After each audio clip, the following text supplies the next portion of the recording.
Después se distribuyeron a los asturianos presos entre diferentes campos de concentración habilitados al efecto. A mi abuelo le tocó el campo de concentración de Camposancos. Para quien conozca Galicia, Camposancos está en la desembocadura de la desembocadura del río Miño, justo enfrente de Portugal.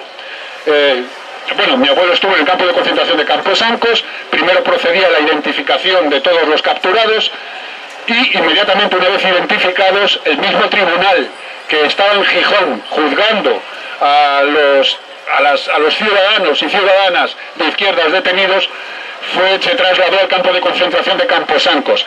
Allí mi abuelo, junto con los miles de presos que estaban en ese campo de concentración, fue sometido a consejo de guerra.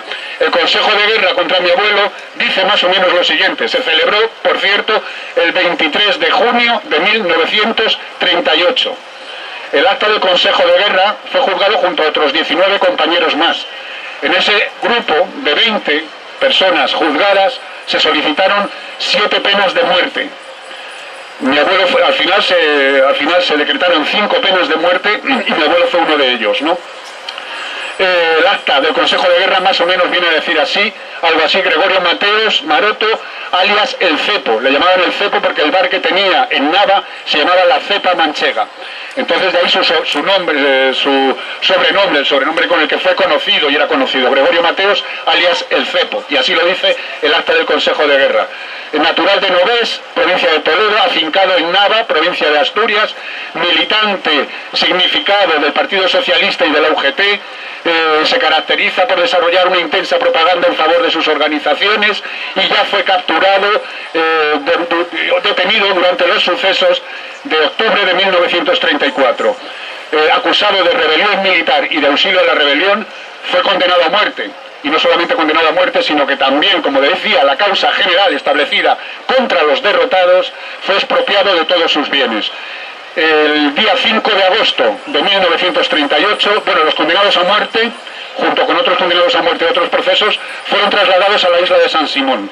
En la isla de San Simón, el 5 de agosto de 1938, a las 6 de la mañana, un piquete de guardias civiles y de guardias de asalto desembarcan en la pequeña isla para dar cumplimiento a la sentencia. Primero, a las 6:30 de la mañana, fue fusilado junto a sus 6 compañeros. Fueron 7 los fusilados el 5 de agosto de 1938. De sus compañeros ahora mismo no recuerdo los nombres. Sé que uno se llamaba Bernardino, que era de la CNT y de la FAI. Sé que otro se llamaba Fermín Álvarez, que era del PC. Él era del Partido Socialista. En total, de los 7, 3 socialistas, 2 anarquistas y 2 comunistas. Una auténtica alianza obrera ante el paredón de ejecución. Cuando digo esto es porque quiero rendir un emotivo recuerdo al movimiento obrero asturiano, que fue vanguardia en su época de todas las luchas sociales y de las aspiraciones revolucionarias de la clase trabajadora de este país, ¿no? Mi padre, que estaba en Cataluña, y mi abuela no se enteraron de nada. Obviamente mi abuelo no pudo mantener correspondencia con nadie, porque su familia estaba en territorio republicano. Mi padre, por cierto, en enero del 39, junto a su madre y a 500.000 de personas, atravesó los Pirineos andando cuando era inminente la caída de Cataluña en manos del terror franquista, ¿no? Después, posteriormente, iniciada la Segunda Guerra Mundial, tuvo que retornar a España. El dilema era claro: o ser capturados por los nazis o retornar a Asturias. Retornaron a Asturias, pero mi familia había sido expropiada y quedó sin medios de vida.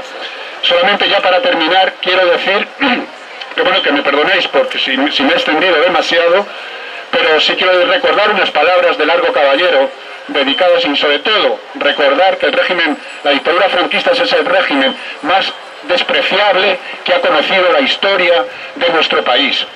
Y quiero terminar recordando unas palabras de Largo Caballero dedicadas a los héroes madrileños que el 20 de julio de 1936 dieron su vida saltando el cuartel de la Montaña para salvar la República, para salvar la democracia y para salvar también las aspiraciones a una sociedad mejor, que tenía un nombre y que se llamaba socialismo. En palabras de Largo Caballero, dedicadas a esos héroes madrileños, eran las siguientes: que la historia jamás les olvide